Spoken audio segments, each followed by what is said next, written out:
Well, many people spend their lives chasing fame, money, power, and pleasure. And some of them actually catch all four. Pat Williams became one of those people by the time he was 25. Pat Williams is Senior Vice President of the NBA's Orlando Magic.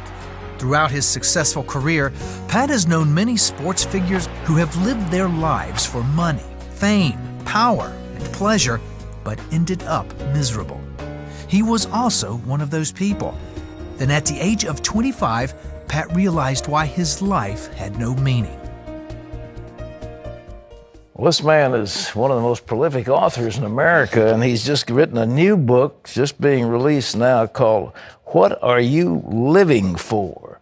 And it's a fascinating book filled with informative things about the lives of people throughout history and throughout our more popular culture. And it's a pleasure to welcome back Pat Williams. So glad to see you. Pat, I'm always happy to see you. Always happy to see you. Hey, this is a super book. What are the things people are chasing for? Well, Yes. at the end of the day, Pat, and it's nothing new. Yeah. Fortune, fame, power, pleasure. And every day you pick up the newspaper, there's another story of some celebrity, political figure, athlete, somebody in the ministry. Fortune, fame, power, pleasure. Now, there's nothing inherently wrong with them. But if they became those four things, or a combination of those, become the reason that you're on this earth, that's why you get up every day, I can tell you, it's going to leave you empty at the end of the day. You got a statement in here about Kobe Bryant. I mean, he's at the top of his game. And what do they say about him? Well, Kobe is certainly at the top of his game, and he was in that same pursuit. I opened the book with Josh Hamilton, the baseball player, Pat, and his pursuit of fortune, fame, power, and pleasure, and how it left him bankrupt. I tell a story about the late Pete Maravich, who I had for a year in Atlanta and traded him after that season. And fortune, fame, power, and pleasure was driving everything that Pete did. And it left him confused, it left him bewildered, it left him wondering and echoing the words of that old Peggy Lee song, Is that all there is? Is that all there is? And Peggy never did come up with an answer in that song, Pat. You included here a tragedy, the lady who played Lois Lane in the Superman film. Well, on and on. I've got a countless number of stories. Our biggest problem was cutting the book down to a normal size. But I didn't want to leave people with a hopeless feeling. So midway in the book, and I talk about these four that we've just talked about, Pat, as chases. All right. A chase is kind of an out of control, maybe even without a goal. You're just out there doing it frantically. But in the middle of the book, I transitioned to four pursuits that really bring meaning and purpose and satisfaction to your life. And a pursuit is targeted. Right. There's discipline involved. There's a specific goal, the reason that you're living. And those four pursuits that we can talk about, Pat, really bring meaning and purpose. What are the pursuits? Well, the first one is the pursuit of character. All right. Honesty, integrity, personal responsibility, a work ethic, perseverance, a humble spirit. At the end of the day, when our lives end, our legacy is going to be our character. I mean, that's the thing that remains back here after we go to the grave.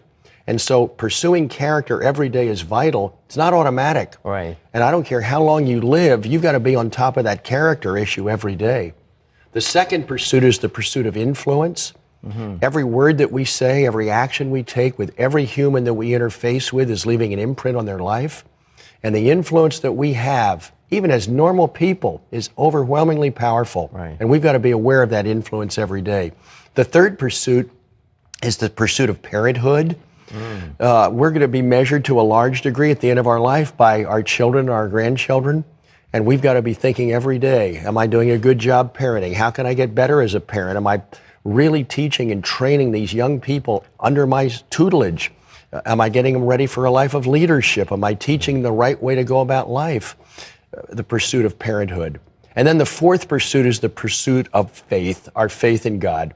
And that was the turning point in my life as a young baseball executive in Spartanburg, South Carolina. I'd grown up in the church. I went to church, and I went to a Baptist college at Wake Forest. In fact, my dorm was right next to the chapel. But I never slowed down long enough to listen. Well, the owner of your club there, the Phillies, I believe. Yes, in Spartanburg. Was his name Littlejohn? Mr. Littlejohn. Tell us about him. He was a godly man. He owned our team. He was a very successful businessman. He had a radiance and a joy, a sense of peace about him, Pat, that I didn't. He didn't ram the Bible down my throat. He wasn't pounding on me. I was working for him. We were running a baseball team. But he modeled in front of me what a Christian businessman should be. And it really left a deep imprint on me, along with the life of the late Paul Anderson, the weightlifter, and an old ball player named Bobby Malkmus, Bobby Richardson, the Yankee second baseman. I saw his life. There was just a quality, a radiance about these Christian ball players, and I wanted that, and I know I didn't have it. And through those circumstances, as a young man, age 27, the claims of Christ were presented to me, and I responded, and that's really where my faith life began. But I want to say this to your viewers today, that faith life has to be nurtured every single day. It takes discipline to read your Bible every day, to have a prayer life, to be in church on Sunday and have your family with you, to be sharing your faith, and then most importantly, to get to work for the Lord. He wants us out there in the vineyards, sharing his love, and we got to work on that every day. Back to the first part of your book yesterday, in the Wall Street Journal, front page, big picture of a gentleman named Alex Rodriguez. What about somebody said he took performance-enhancing drugs? Now, what was he looking for? Is he looking for fame, money, or all of it? I mean, he was. Well, I think when he signed that, from what he said, when he signed that big contract with Texas years ago, he was insecure. He didn't feel good about himself. He felt he needed an extra enhancement so that he could perform at that very highest level. But when you break every one of these issues down, Pat, it's the pursuit of fortune, fame, power, pleasure. And I'm simply saying, if that is your reason, if those are your gods, it's going to leave you bankrupt. and so I would say I'm trying to get this book into the hands of as many of these sports celebrities that I walk with, because I think this book really speaks to them. Well, and I'm going to try and get A-Rod a copy of this book. Speaks to politicians too. Well, they're out in that visible world, Pat. They're out in that world of celebrity, as our business leaders, as our church leaders. And we've just got to constantly be reminding ourselves that the pursuit of character, the pursuit of influence, the pursuit of parenthood, and the pursuit of faith, they will bring lasting and meaningful satisfaction in your life. And you really will have felt that your life was worthwhile as you live it. These others, if they don't find it, it's terribly empty. You mentioned George Harrison of the Beatles. He triumphed. When the applause dies down, you said, who can remember who the MVP was of a couple of years ago, who won the Nobel Prize? You don't remember those things. It's absolutely forgotten. Go think back and who won the Super Bowl 2 or 3 years ago, or who won the World Series 5 years ago, or who was the most valuable player in the National Football League 4 seasons ago. The average guy on the street couldn't even tell you. They couldn't even begin to tell you who won the Oscar, or who won this award, the Dove Award. People forget. But those 4 real pursuits in life, Pat, and they're deliberate acts. You've got to sit down and say, these are the 4 areas I'm going to really build my life around. And then you'll find that life is worth living. I closed the book talking about death and how a great dear friend, Wendell Kempton, planned his funeral. He knew he was going to die, and I closed the book with Wendell actually planning his funeral. And we're all going to be in that position someday, and how do we want to be remembered, and how do we want our legacy to really be listed years from now? Now's the time to be working on that. Pat Williams, you're terrific. I don't know how you do it. You've got a huge family looking after all these children. I don't know, how many books is this?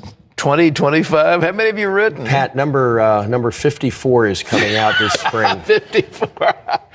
I cut you in half. I'm sorry. Anyhow, this one is out right now. What are you living for? One of the most prolific authors, sports figure, general manager of a major NBA basketball team, and on and on and on. Pat Williams. But this is available where books are sold. What are you living for?